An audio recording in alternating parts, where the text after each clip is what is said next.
Je suis heureux de vous présenter aujourd'hui une leçon de la 6e année de l'enseignement primaire. C'est une leçon d'orthographe. Elle est intitulée « Le pluriel des noms composés ». C'est une leçon qui s'inscrit dans l'unité 5. Eh bien, l'unité 5, le thème de l'unité 5, c'est bel et bien, vous vous rappelez, sécurité routière et code de la route.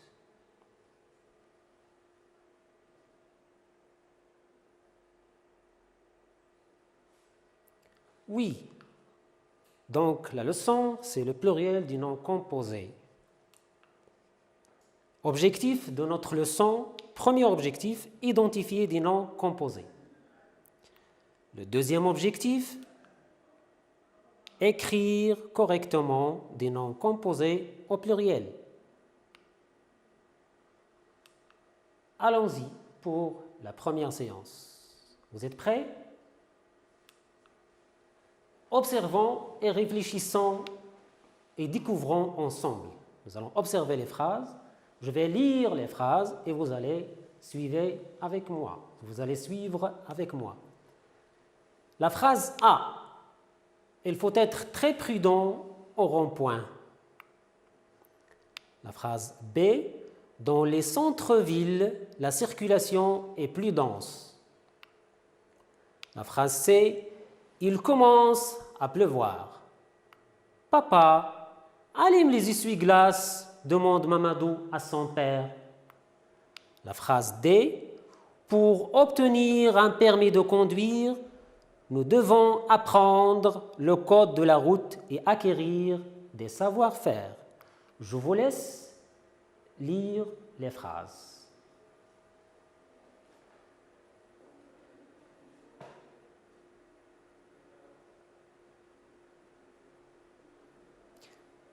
Oui, très bien. Vous y êtes? Allons-y pour la compréhension.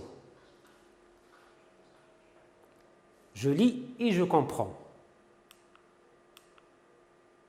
Première question. À quel endroit faut-il être très prudent? Vous vous rappelez de la première phrase? Alors, à quel endroit faut-il être plus prudent? Je vous entends répondre. Très bien, très bien. C'est au rond-point qu'il faut être plus prudent. C'est au rond-point qu'il faut être plus prudent. Deuxième phrase, deuxième question. Où la circulation est-elle plus dense? Oui, je vous entends répondre. Excellent.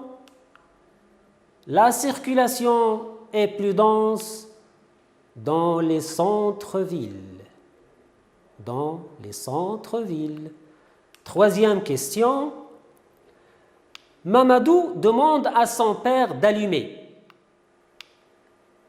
les lumières ou bien les essuie-glaces. Rappelez-vous qu'il pleut. Mamadou est avec son papa dans la voiture. Alors la réponse, évidemment, il lui demande d'allumer les essuie-glaces. Les essuie-glaces. Quatrième phrase, la phrase D, quatrième question. Est-il suffisant d'apprendre le code de la route pour avoir un permis de conduire? Est-ce qu'il est suffisant d'apprendre le code de la route pour avoir un permis de conduire? Hein? Oui, j'entends la réponse. Vous êtes excellent. Non, nous devons acquérir une multitude de savoir-faire. Savoir-faire. Maintenant, manipulons et réfléchissons ensemble.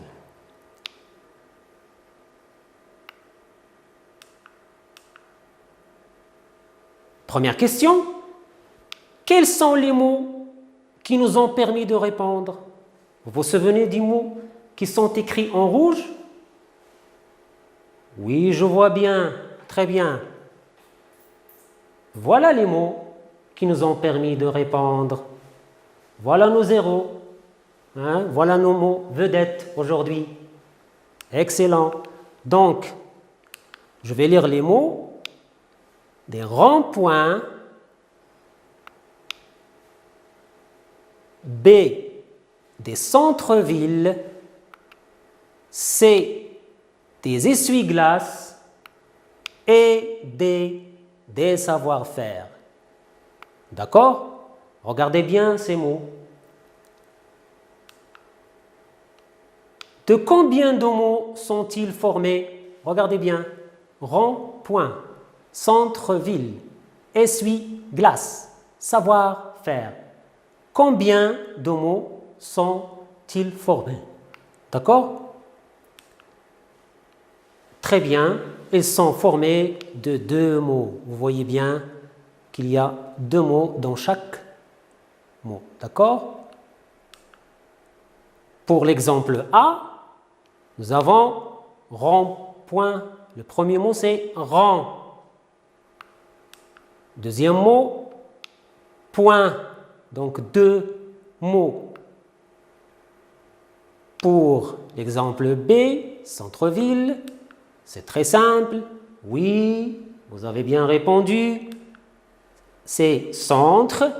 Et le deuxième mot, c'est ville. D'accord? Excellent. Continuons.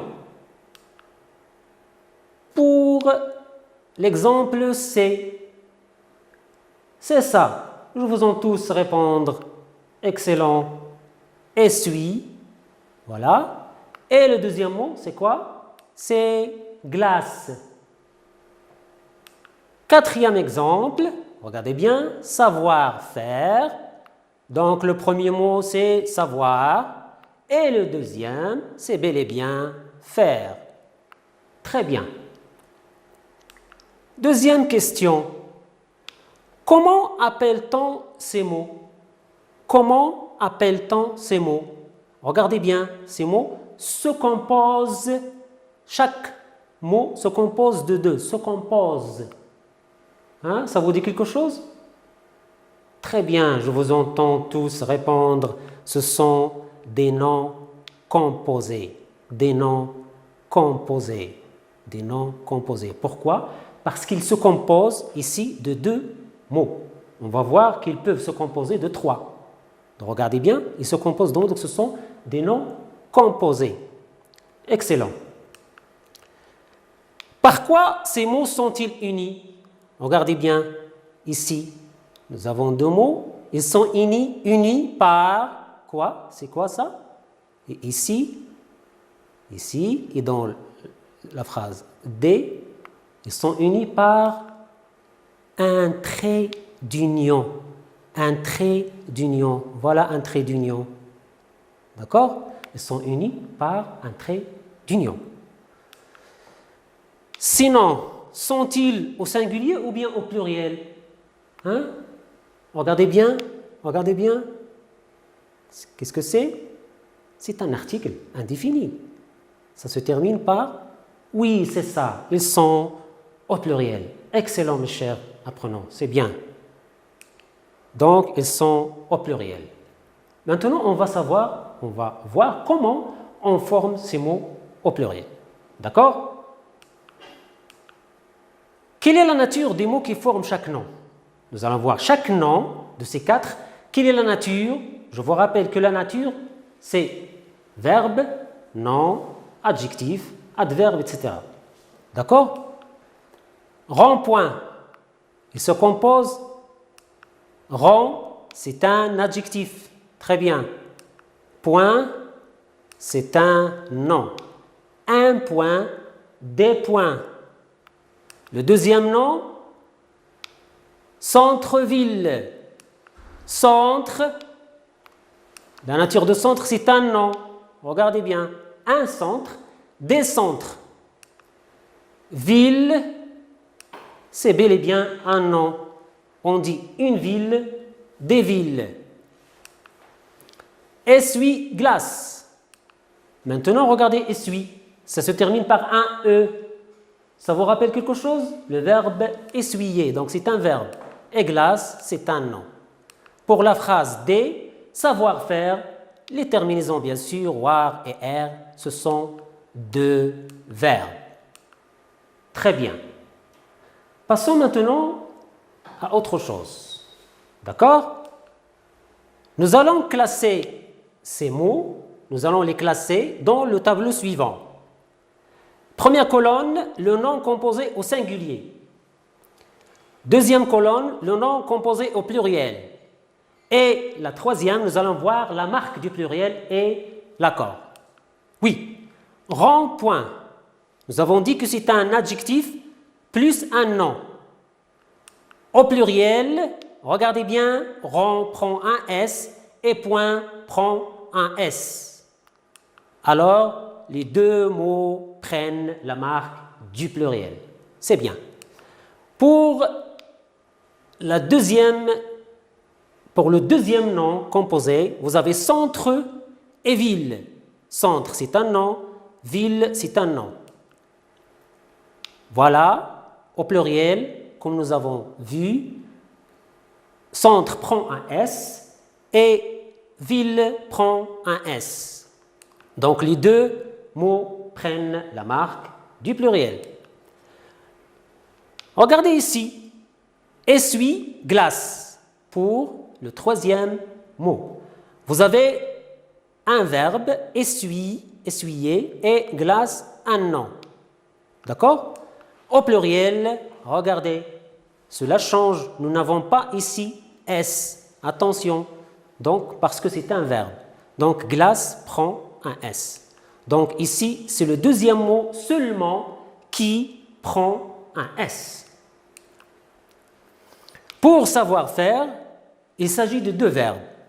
Devinez alors, est-ce qu'on va mettre la marque du pluriel ou non? C'est bien, très bien, vous avez bien répondu. Savoir ne porte pas d'S et faire la même chose. Donc, deux verbes, c'est aucun accord.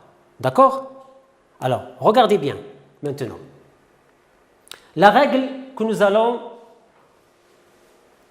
déduire, c'est ça. Dans les noms composés avec un trait d'union, seul le nom et l'adjectif peuvent se mettre au pluriel, si le sens le permet. Nous allons expliquer cette phrase tout à l'heure. D'accord? Donc, rappelez bien, les noms et les adjectifs en général, prennent la marque des pluriels. Les noms et les adjectifs. Les noms et les adjectifs. D'accord? Les noms et les adjectifs. D'accord? Très bien. Je vous donne des exemples. Premier exemple, oiseau-mouche. Un oiseau-mouche. Un oiseau-mouche. Pluriel.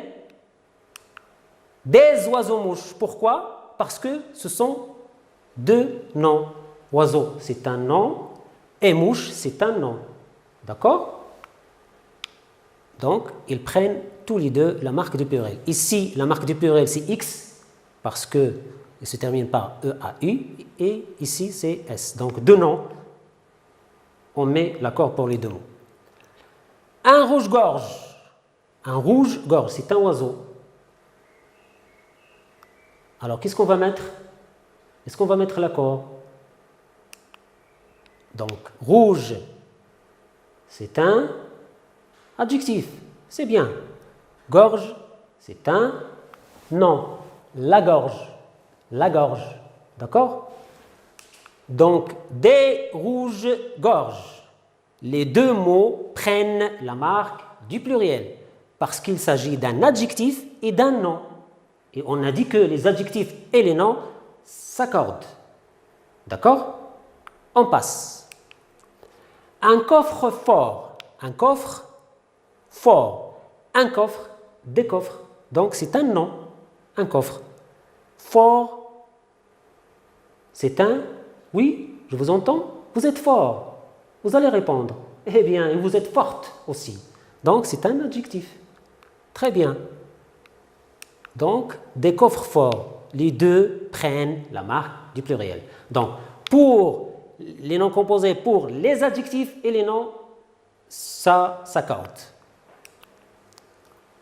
Un sourd muet. Un sourd muet. Donc, vous avez ici deux adjectifs, donc ils prennent la marque du pluriel. Ce sont deux adjectifs. Je vous donne cet exemple, un timbre-poste. Un timbre-poste. Timbre, c'est un nom. Poste, c'est un nom. Alors, vous allez me dire que les deux noms prennent la marque du pluriel. Eh bien, dans ce cas, non. Je vous explique pourquoi. On dit des timbres-postes. Regardez bien.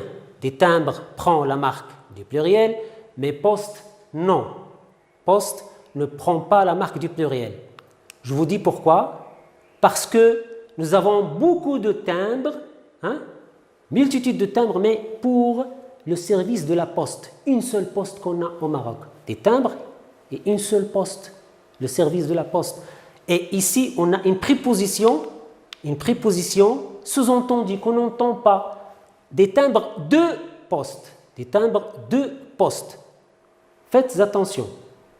Pour ce mot, on ne met pas l'accord dans poste. Donc, on explique. Quand le second nom est complément de nom, c'est un complément de nom. Un timbre de quoi? Un timbre de poste. Donc, poste, c'est un complément du nom timbre. Donc, on ne met pas d'accord dans le deuxième. Et, comme nous l'avons déjà dit, les deux noms sont unis par une préposition sous-entendue. Ça veut dire quoi sous-entendu? Dans le sens, il y a une préposition, mais elle n'est pas écrite. On dit timbre de poste. Je vous donne des exemples pour bien comprendre.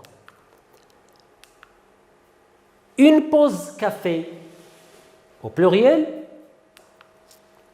Voilà. Des pauses café. On ne met pas d'accord ici. Pourquoi? Parce qu'il s'agit d'un seul café, du rituel du café. Pause avec S, mais pour le café. D'accord? Pour le café. Donc des pauses pour le café. Café, c'est un complément du mot pause. Des pauses de quoi? De thé? Non. Des pauses de quoi? De café. Donc tout le monde boit du café. Un seul café, d'accord? Ça veut dire le rituel du café, d'accord? Un autre exemple, une station-service. Là où vos papas mettent de l'essence. Une station-service. Donc, pluriel. Des stations-service. Regardez bien, service. C'est un complément de nom. Des stations de quoi? Des stations de service. Des stations de service. Donc, il y a beaucoup de stations pour un seul service. D'accord? Donc, regardez bien, des stations de service, pour service, il y a une préposition qui n'est pas exprimée. D'accord? Alors, faites attention à ces cas. D'accord? Il y a une préposition sous-entendue et le deuxième mot, c'est un complément du nom. On dit des postes de quoi? Des stations de quoi? D'accord? Et des timbres de quoi? Des timbres de poste. On n'écrit pas de, mais il est sous-entendu. D'accord? C'est bien? C'est clair? Je l'espère. Oui, dans les noms composés, c'est une autre règle. Dans les noms, deuxième règle, rappelez-vous que pour la première règle, les noms et les adjectifs s'accordent, généralement, sauf pour le complément. Mais pour les verbes, ils ne s'accordent pas. C'est très simple. Quand il y a un verbe, ne mettez pas S. À l'examen, Inch'Allah, quand il y a un verbe, ne mettez pas S. C'est clair, c'est une règle très claire. Ne mettez pas S dans les verbes. Exemple, je vous donne des exemples, bien sûr. Un porte-manteau. Le porte-manteau, là où vous accrochez vos manteaux quand vous entrez en classe. Donc, des portes, regardez bien, il n'y a pas d'S. Manteau, donc je peux mettre S parce que c'est un nom, mais ici, ne mettez pas des de pluriel. Pourquoi? Parce que porte, ça vient du verbe porter. Donc c'est un verbe. Pas d'accord. D'accord? Merci. Un laissez-passer. Un laissez-passer, c'est un papier qu'on nous donne pour circuler, pour passer. Donc, des laissez-passer, regardez bien, laisser, c'est un verbe, la marque du verbe EZ à la deuxième personne, de pluriel, et passer, c'est un verbe à l'infinitif, donc pas d'accord. D'accord? Alors, la règle, quand il y a un verbe plus un nom, le verbe est invariable, ça veut dire qu'il ne s'accorde pas, on ne met pas la marque du pluriel. Et le nom se met soit au pluriel, regardez bien, ici on la met au pluriel, mais on peut ne pas le mettre au pluriel le nom, selon le sens. Je vous donne un exemple. Un porte-serviette. Je peux dire des porte-serviettes, parce qu'il porte une seule serviette, et je peux dire des porte-serviettes. Ce qui importe, c'est que ne mettez pas S ici, jamais l'accord pour le verbe. Mais ici, selon le sens, il porte une, il porte plusieurs serviettes. D'accord? Oui, continuons. Troisième règle. La troisième règle. Lorsque le nom composé est formé de deux noms unis par une préposition, parce qu'il y a des noms composés qui s'unissent par des prépositions, comme un chef-d'œuvre, d'œuvre, de œuvre. En général, seul, retenez bien, en général, seul le premier nom s'accorde. Seul le premier. Je vous donne un exemple. Arc-en-ciel, des arcs-en-ciel. La préposition, c'est en. Donc, un mot composé de trois et on met l'accord dans le premier seulement. Le deuxième, non. Deuxième exemple, pommes de terre. Vous connaissez tous les pommes de terre. Donc, des pommes, très bien, avec S, parce que c'est un nom, et elle est formée d'une préposition, donc pomme avec S et terre, qui ne prend pas S. Chef-d'œuvre, notre exemple, d'accord? Un chef-d'œuvre, donc des chefs-d'œuvre. Chez prend un S et d'œuvre, le deuxième nom. Donc retenez, lorsqu'il y a un nom composé par une préposition, seulement le premier prend un S. D'accord? J'espère que c'est clair. Alors vous allez vous exercer maintenant, appliquer ce qu'on a vu. Premier exercice. Entoure dans les phrases les mots composés. Nous allons identifier notre premier objectif, les noms composés. Donc, ton haut-parleur gêne la conduite. L'essuie-glace est indispensable quand il pleut. Troisième phrase, un laissez-passer est exigé pour passer le contrôle routier. Et la dernière phrase, sa voiture n'a pas d'appui-bras. Je vous laisse 15 secondes pour identifier d'abord les noms composés. Oui, je vois bien que vous y arrivez. Très bien, vous êtes excellent. Donc, c'est pour la première phrase, haut-parleur. Il y a un trait d'union. Pour la deuxième phrase, l'essuie-glace est indispensable quand il pleut. C'est bien, donc, essuie-glace. Pour la troisième, un laissez-passer est exigé pour passer le contrôle routier. C'est bien, un laissez-passer, deux verbes, excellent, vous êtes excellent. Et la dernière, appui, bras. Je vous remercie et j'espère que vous avez bien retenu les trois règles. Premièrement, les noms et les adjectifs s'accordent. Le verbe ne s'accorde jamais. La troisième règle, très importante, quand il y a une préposition, seulement le premier qui prend le S du pluriel. Servez-vous de vos manuels pour faire l'évaluation avec vos parents et qu'ils vous corrigent, et je vous souhaite une bonne continuation et vous allez réussir à l'examen, Inch'Allah.